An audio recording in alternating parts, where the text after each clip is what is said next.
রং বেরং কথার গল্পের আসরে আপনাদের সবাইকে সাদর আমন্ত্রণ। আজকে আমি পড়ে শোনাবো মানিক বন্দ্যোপাধ্যায়ের লেখা গল্প রোমান্স। কলসি কাঁখে পাতলা ছিপছিপে একটি বউ বেগুন ক্ষেতের পাশ দিয়ে বাড়ি ফিরছিল। কলসির ভারে একটু সে বাঁকা হয়ে পড়েছে। পিতলের প্রকাণ্ড কলসি, মাজা ঘষা চকচকে। বউটির পরনের কাপড়খানি ভেজা, এখানে ওখানে গায়ে এঁটে গেছে, লটপট করছে। গড়ন পাতলা হলেও স্বাস্থ্য তার খুব ভালো। গায়ে রীতিমতো জোর না থাকলে অত বড় কলসির ভারে কোমর তার মচকে যেতে পারত। সূর্য এখন প্রায় মাথার উপর। রোদের তাপে পায়ে চলা সরু পথটির পাশে ঘাসে ঢাকা মাটি পর্যন্ত তেতে গেছে। ভিজে গামছা ভাঁজ করে বউটি মাথায় বসিয়েছে। বেগুন ক্ষেতের পরে ছোটোখাটো আম কাঁঠালের বাগান, গাছে গাছে বাগানটি জমজমাট। কিন্তু কেমন যেন শুকনো নিষ্ফল চেহারা গাছগুলো। কয়েকটি গাছে শুধু কাঁচা পাকা 2-4টি আম ঝুলছে। বাগানের ওপাশে টিনের চাল আর দরমার বেড়ার বাড়ি আছে, টের পাওয়া যায়। গাছের ফাঁকে ভালো করে চোখ পড়ে না। বাকি 3 দিকে বিস্তৃত মাঠ আর ক্ষেত। এখানে ওখানে বাড়িঘর, গাছপালা, ছোট ছোট চাপড়া বসানো। বেগুন ক্ষেতে চারিদিক নির্জন। দিনে রাতে সব সময় কারো কারো এখানে কম বেশি গা ছমছম করে। বেগুন ক্ষেতের মাঝখান দিয়ে পুরনো প্যাঙ্গাসে আলপাকার উর্দি আর কোলবালিশের সরু খোলসের মতো প্যান্টালুন পরা মাঝবয়সী একটি লোক জোরে জোরে আম কাঁঠালের বাগানটির দিকে চলছিল। বারবার সে বউটির দিকে চেয়ে দেখছে। কোপদারি চাছা এবং কানের ডগা পর্যন্ত জুলপি তোলা। তার লম্বা ফর্সাটে মুখ, চোখ দুটি বেশ বড় বড়, যদিও ছোট হলেই মানাতো বেশি। বাগানের একটা কাঁঠাল গাছের নিচে সে বউটির পথ আটকালো। পাশ কাটিয়ে যাবার পথ অবশ্য চারিদিকে অনেক ছিল। পায়ে চলার যে সরু পথটি ধরে বউটি আসছিল, সেটাও কাঁঠাল গাছটির হাত 3 তফাৎ দিয়ে গিয়েছে। বউটি নিজেই সরে তার সামনে আসায় এগোবার আর পথ রইল না। ওমা, সুবলবাবু যে, পেন নাম। এ তোমার কেমন ব্যবহার সুখময়ী? তোমারই বা এ কেমন ব্যবহার সুবলবাবু? দিন দুপুরে নাগাল ধরা। 2 হাতে কানা ধরে কলসিটা সে নামিয়ে রাখল। যে কাকে কলসি ছিল তার উল্টো দিকে বেঁকে বেঁকে সোজা করে নিল কোমরটা। সুবলের ক্রুদ্ধ নালিশ ভরা দৃষ্টি দেখে একবার সে অপরাধিনীর মতো একটু হাসল। অবহেলার সঙ্গে কাঁধে ফেলা ভিজে আঁচলটি নামিয়ে ধীরে ধীরে ভাঁজ খুলে আবার ভালো করে গায়ে জড়ালো। ভাবি, কোন মুখ পোড়া উকি মারছে গো? শেষে দেখি মোদের সুবলবাবু। নিশ্চিন্তি হয়ে তখন সাঁতার কেটে চান করলাম। ফিক করে হেসে লজ্জায় মুখ নামিয়ে মৃদুস্বরে বলল, তোমার জন্যে। সত্যি, তোমার জন্যে কাল ফিরে যেতে হলো। সুবল ক্ষুব্ধ কণ্ঠে বলল, কাল তো প্রথম নয়, ফিরেই তো যাচ্ছি। এলে না কেন কাল? রাত দুপুর তক শিরিষতলায় মশার কামড় খেলাম। মা মনসা না করুন। 2 হাত জড়ো করে সুবল কপালে ঠেকে বলল, সাপের কামড়ে মরবো একদিন। সুখময়ী আফসোসের আওয়াজ করল, চুপচুপ। বালাই 60, কিন্তু কি করি, তেনা যে ফিরে এলো গো। একবার জানান দিয়া তো যেতে পারতে। সবাই ঘুমোলে পর। ঘুরঘুটি আঁধারে একটা মানুষ হাঁ করে। ঘুমিয়ে পড়লাম যে, উনার সাথে ঝগড়া করে কেঁদে কেঁদে ঘুমিয়ে পড়লাম। ঝগড়া হলো? বেশ বেশ, তা ঝগড়াটা হলো কী নিয়ে? স্বামীর সাথে মেয়ে মানুষের আবার কী নিয়ে ঝগড়া হয়? শাড়ি গয়না নিয়ে। সুবল উত্তেজিত হয়ে বলল, তুমি কত শাড়ি গয়না চাও? ইস, ফতুর হয়ে যাবেন। ছায়ায় চাপা আলো লেগে সুখময়ীর পান খাওয়া দাঁতের ঘষা মাজা অংশগুলোতে ভোঁতা ঝকমকি খেলে গেল। ফতুর না হলে হলে, মোর তোর ফতুর হইতে তো চাইছো তুমি 1000 ভার। কিন্তু শাউরি স্বামী যখন শুধোবে মুখে, বউ শাড়ি গয়না কোথায় পেলি লেও? কী জবাব দেবো শুনি? বলবো নাকি, কুড়িয়ে পেয়েছি গো, ঘাটের পথে কুড়িয়ে পেয়েছি। তার চেয়ে এক কাজ করো না, শিরিষতলায় মশার কামড় খেয়ে তোমারও কাজ নেই, শাড়ি গয়না পরে বেড়ালে কেউ যে শুধোবে তাতেও মোর কাজ নেই, এমন কিছু করো। সুবলের মুখখানা লম্বাটে হয়ে গেল। তা জানি, তোর শুধু গয়না শাড়িতে মন। না গো না, গয়না শাড়ি আমি চাই নে, আমার মনটি তোমার। তাই যদি হতো সুখী হতো মানে, তুমি ভাবো গয়নার লোভে তোমায় মন দিয়েছি। কত গয়না দেবে তুমি? কত মুরত তোমার? কলকাতায় নিয়ে সোজেবাবু সোনায় মুড়ে রানী সাজিয়ে রাখতে চেয়েছিল, তা গিয়েছি আমি বলি না, যাকে মন দিয়েছি তার সাথেই চুলোয় যাব। চুলোয় যদি যাই, বিশ্বাস হয় না না? বেশ তো, চলো না এখুনি যাই। এক কাপড়ে এখুনি গিয়ে গাড়ি ধরি তিনটের। তুমিও ফকির আমিও ফকির। পাতার ফাঁক দিয়ে সুবলের সর্বাঙ্গে চাকা চাকা আলো আঁকা হয়ে গেছে। ভিজে গামছা দিয়ে সুকোময়ী তার মুখ আর ঘাড়ের খাম সযত্নে মুছে দিল। কিন্তু সুবল খুশি হয়েছে মনে হলো না। সুকোময়ীর কাছ থেকে এরকম ছোটোখাটো আদার পাওয়ার বিশেষ দাম নেই যেন, পুরনো হয়ে গেছে। অমন যার মন হয় সে একটিবারটি শিরিষতলায় আসে। কাল নিয়ে 4 বার ঠকালে আমায়। ওগো মাগো, ঠকালাম? আমি তোমায় ঠকালাম? ভেস্তে গেলেও তো কী করব আমি? হাত পা বাঁধা মেয়েলোক বই তো নই, ঘরের বউ পরের দাসী। কী ক্ষমতা মোর আছে বলো তোমায় ঠকাবো? তোমার জন্য মরণ হয়েছে আমার। কিচ্ছু ভালো লাগে না সুবলবাবু, এক দণ্ড ঘরে মন বসে না। মাইরি বলছি, কালীর দিব্যি। মন করে কি, দূর ছাই, ঘর সংসার ফেলে তোমার সঙ্গে পালিয়ে যাই। বড় একটা ফাঁক দিয়ে এক ঝলক রোদ সুকোময়ীর মুখ ঘেঁষে কাঁধ ছুঁয়ে মাটিতে পড়েছে। আবেগ আর উত্তেজনায় এতক্ষণে যেন চোখ দুটি আর সেই আলোতে জ্বলজ্বল করে উঠল। সুবল কথাটি বলে না, উসখুস করে আর এক পা থেকে ও পায়ে ভর দিয়ে দাঁড়ালো। দেশ গা ছেড়ে দূর দেশে পালিয়ে যাই, দেশে কেউ মোদের চিনবে না, সব বালাই চুকিয়ে দুজনে ঘরকন্না করি। তা হয় না সুখময়ী, চারদিকে বড় নিন্দে হবে, আর ফেরা যাবে না। কে ফিরছে হেতা? জমি জায়গা সব বেচে দিয়ে আমায় নিয়ে পালাবে। মুখতারি করে 2টো পয়সা পাচ্ছি। এখানে গাছের ছায়াতে গুমোটে নরম সুবলের কপাল ঘেমে চোখে এসে পড়তে চায়। আঙুল দিয়ে সে কপালের ঘাম মুছে মুছে ঝেড়ে ফেলতে থাকে। সুকুময়ীর ভিজে চেহারায় ঘাম টের পাওয়া যায় না। আগ্রহ উত্তেজনা ফুরিয়ে গিয়ে সে শান্ত হয়ে গেছে। ঝুঁকে কাপড় তুলে সে একবার হাঁটুর কাছে চুলকে নিল। সোজা হয়ে হাঁটু চুলকানো আঙুলেরই একটার ডগা কামড়ে ধরল। ঘাড় তার কাত হয়ে গেল ভাবনায়। কলসির কানা ধরে তুলতে গিয়ে সে আবার ঘুরে দাঁড়ালো। সুকুময়ী রাগ হয়েছে। কলসি ছেড়ে পাক দিয়ে সোজা হয়ে মাথা তুলে দাঁড়ানোর ভঙ্গিটা তার ফোঁস করে ফনা তুলে সাপের কামড়ে দিতে চাওয়ার মতো।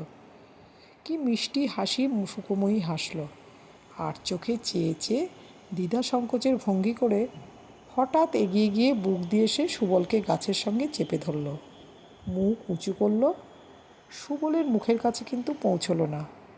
গাছে পিঠ দিয়ে সুবল তখন কাঠ হয়ে গেছে। মোর চেয়ে তোমার মুখতারি বড় হলো? কত কষ্টে পসার করেছি, 2টো পয়সা পাচ্ছি। সুখময়ী এতক্ষণে 2 হাতে তার গলা জড়িয়ে ধরেছে। সুবল নরম হয়ে আসছে। একটি হাত তার সুকুময়ীর পিঠে আশ্রয় খুঁজে বেড়াচ্ছে। তুমি না ফতুর হতে পারো আমার জন্যে? ঘর বাড়ি জমি জায়গা বেচে ঢের টাকা পাবে, ব্যবসা করে রাজা হয়ে যাবে তুমি। রানীর মতো খাটে শুয়ে আমি হাই তুলব, আর চাকরানি মাগিগুলোকে হুকুম করব। চানের ঘরে তুমি আমার চান দেখবে, সত্যি দেখাবো, দিব্যি বলছি। আচ্ছা, তাই যাব সুখময়ী, সব বেচে দিয়ে তোমায় নিয়ে বিদেশে যাব। কিন্তু সে তো 2-4 দিনে হবে না। মুক্তারি জানো বটে তুমি সুবলবাবু, দাঁড়াও আমি আসছি কলসি রেখে। কাঁখে কলসি তুলতে গিয়ে সুখময়ী আজ বোধহয় এই প্রথম টলে পড়ে গেল। কলসির জল শুষে নিল মাটি, আর তার ভিজে কাপড় কুড়িয়ে নিল মাটির লাল ধুলো। অদৃষ্টে কত আছে বলে মাটি থেকে উঠে দাঁড়িয়ে ভোঁতা গলায় সে বলল, দাঁড়াও বাবু, একটু সাবুন আনি, নইলে এই মেটে রং উঠবার নয়, ফের নাইতে হবে। বাড়ির অঙ্গন শূন্য, ঘরের বাইরে কেউ নেই, বাইরে কেউ থাকেও না এ সময়। সুকোময়ী রেঁধে বেড়ে খাইয়েছে সবাইকে, আর কোনো কাজ কারও নেই। রসুই ঘরের দাওয়ায় একতারা মাজা বাসন। ঘাটে গিয়ে ভাসন বেজে এনে তবে তার কলসি নিয়ে নাইতে যাবার ছুটি হয়। কলসি ভরে জলটি আনা চাই। পুবের ঘরে নটবর হুঁকো টানছে, কথা বলছে পাড়ার কানাইধরের সঙ্গে। শাশুড়ি শুয়েছে। নটবরের বউমরা ভাই তার সঙ্গে পরামর্শ করছে, আগামী বিয়ের জ্যৈষ্ঠ মাসে ৭ই আসতে মাসিক সময় নেই। বাড়ির কুকুরটা উঠে এসে লেজ নেড়ে অভ্যর্থনা জানাতেই সুখময়ী তাকে একটা লাথি কষিয়ে দিল। আর সেই অবোধ প্রাণীর কেউ কেউ আর্তনাদ শেষ হবার আগেই রসুই ঘরের দাওয়ায় বাসনের গাদায় আঁচড়িয়ে পড়ে শুরু করলো নিজের আর্তনাদ, একটু চাপা, একটু অস্বাভাবিক সুরে। ভয়ে তার গা কাঁপছিল। সবাই ছুটে এলো, একসঙ্গে শুধুতে লাগলো। কি হয়েছে? বউকে জড়িয়ে ধরে নটবরের মা জুড়ে দিল কান্না। কুকুরটা তখনও কেউ কেউ করে মরছে। সুখময়ীর বুকের মধ্যে ঢিপ ঢিপ করছিল। কি থেকে কি হবে তা ভগবান জানেন। এই তার শেষ লড়াই। সুখময়ী কেঁপে কেঁপে কেঁদে বলল, বড় ভয় পেয়েছি মা, বুকটা ধড়াস ধড়াস করছে। কত বলি একলাটি ঘাটে যেতে ডর লাগে। কেউ তো যাবে না সাথে, নইলে কি ওই মুখ পোড়া সুবল মুক্তা। শুনে সবাই একসাথে চুপ মেরে গেল। ইতিমধ্যে পাশের দুবড়ির মেয়ে পুরুষ ছুটে এসেছিল। তারাও হঠাৎ চুপ হয়ে গেল, জন্ম বোবার মতো। নীরবে মুখ চাওয়াচাই ছাড়া কি আর করার আছে এমন একটা অসম্পূর্ণ খবর শুনে।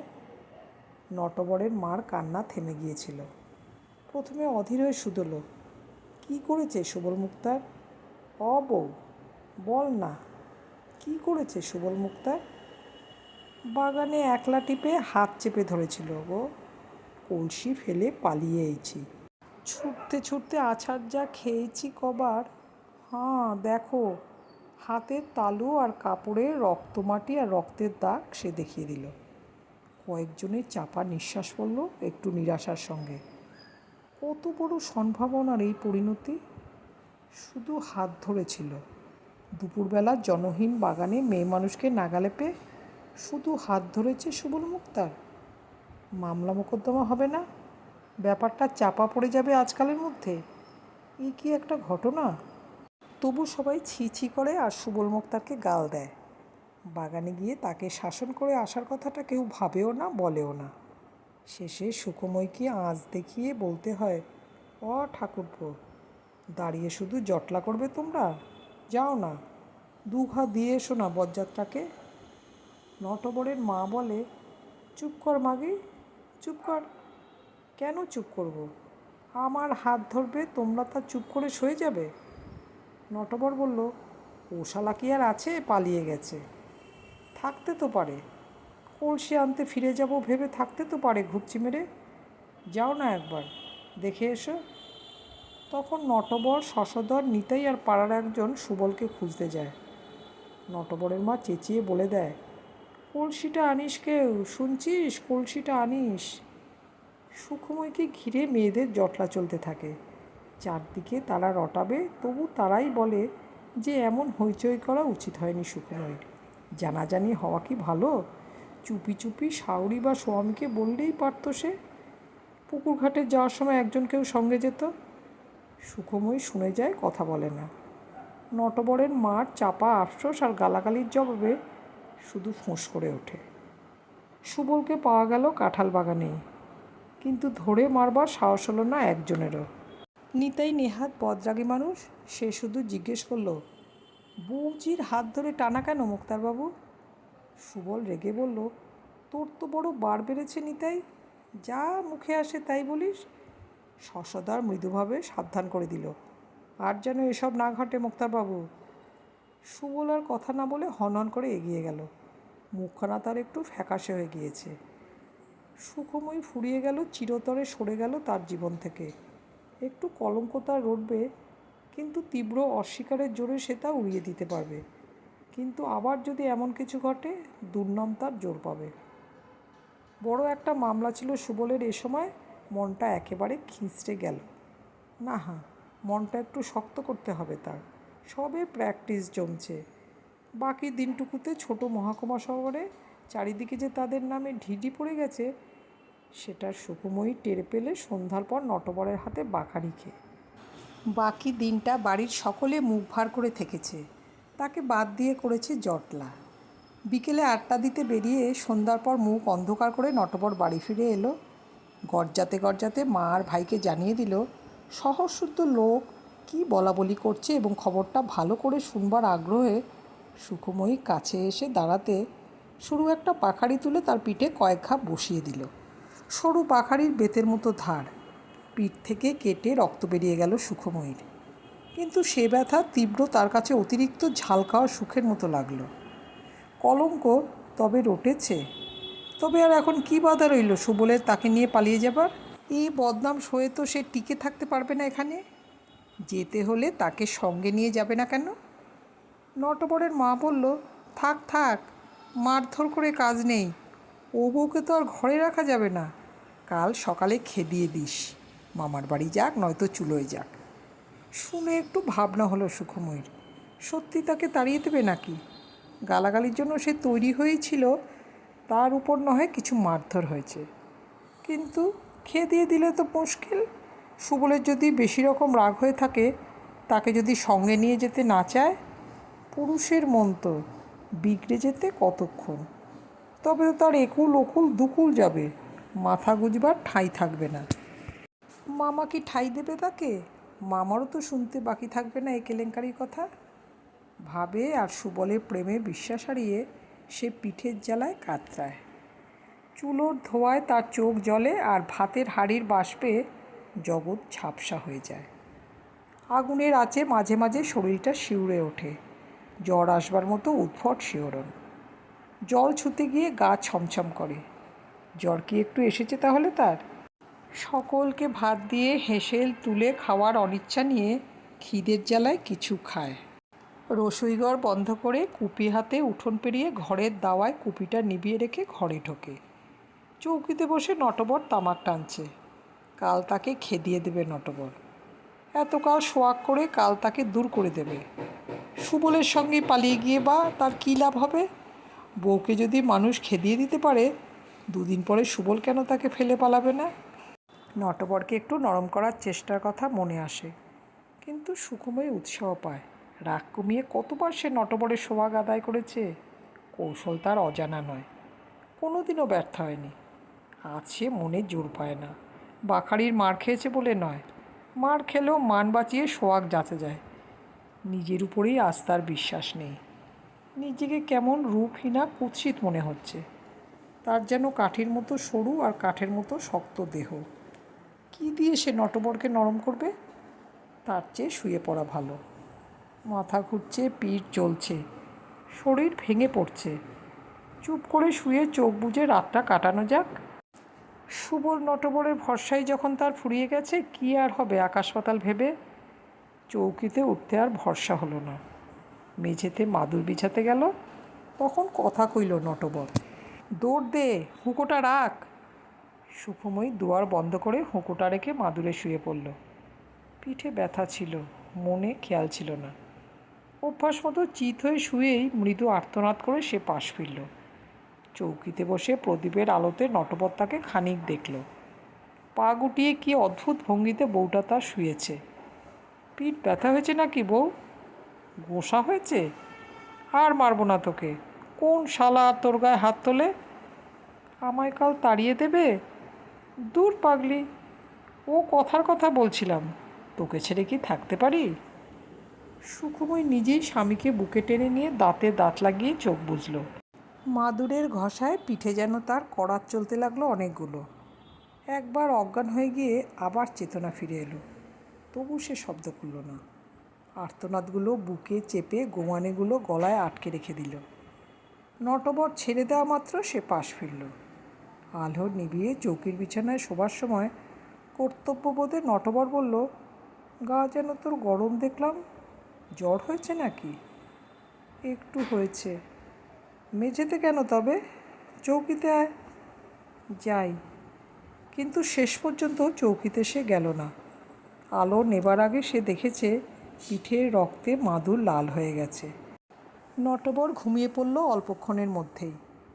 ঘুম গাঢ় হয়ে এলে তার নাক ডাকতে আরম্ভ করলো। তখন চুপি চুপি দরজা খুলে সুকুমই বাইরে বেরিয়ে গেল। রাত বেশি হয়নি, শশধর জেগে আছে। পাড়ার লোকও হয়তো জেগে আছে অনেকে। থাক জেগে, কতক্ষণ লাগবে তার সুবলকে দুটি কথা শুধিয়ে আসতে? বাগান হয়ে বেগুন ক্ষেত পার হলেই সুবলের বাড়ি। ডুবু ডুবু চাঁদের জোছনা এখনও একটু আছে। বাগানের গাঢ় অন্ধকার কোনো রকমে পার হলে পথের চিহ্ন নজরে পড়ে। সুকুমই তরতর করে বেগুন ক্ষেতের বেড়া ঘেঁষে এগিয়ে গেল। তাড়াতাড়ি ফেরা চাই, নটবরের ঘুম ভেঙে গেলে যাতে সহজ স্বাভাবিক বিশ্বাসযোগ্য কৈফিয়তটা দেওয়া যায়। সুবলের বাড়ির ঘরে ঘরে আলো নিভেছে। তার ঘরের পাশে গাঁদা ফুলের বাগান। একটু তার ফুলের বাগান করার শখ আছে। বাড়ির সামনের বাগানটি তার দেখবার মতো। এখান থেকে নানা ফুলের মেশানো গন্ধ নাকে আসে। প্রথম ডাকেই সাড়া দিয়ে সুবল বেরিয়ে এলো। চুপ, আসতে। আবার কেন? দেখো, তোমার জন্য কি মারটা মেরেছে আমায়। তোমার জন্য আমার বদনাম হলো সুখময়ী। কত ভালো বলতো লোকে আমায়, কত সম্মান করত। তোমার জন্য সব গেল। চলো, আমরা পালিয়ে যাই 2-4 দিনের মধ্যেই। সব বেচে দাও। তোমার খালি বাজে কথা। সব বেচে মুখতারি ফেলে কোথায় যাব? এত কেলেঙ্কারি হলো, চারিদিকে ঢিটি পড়ে গেল, তবু থাকবে? কি করে থাকবে? আস্তে আস্তে ভুলে যাবে লোকে। সুখময়ী আস্তে আস্তে পিছিয়ে আসছিল। সুবল তার হাত চেপে ধরল। শিগগির ফিরতে হবে, একটু বসে যাও। বউ মরে গেছে কবে, এতকাল বিয়ে করিনি তোমার জন্যে। একটু বসে যাও। সুবলের খাট বাঁধানো, মুক্তারির টাকায় সবে খাট বাঁধিয়েছে, এখনও কোথাও ফাটল পর্যন্ত ধরেনি। ঘাটের ধোয়া মোছা পরিষ্কার সিমেন্টও সুকুময়ীর পিঠের রক্তে লাল হয়ে গেল। সমস্ত ঘাট নয়, সুকুময়ীর পিঠের নিচকেকার অংশটুকু। পরদিন নাইতে এসে লোকে বলল, কুকুর বা বিড়ালছানা বিয়েছে সেখানে, কিংবা বুনো শেয়াল।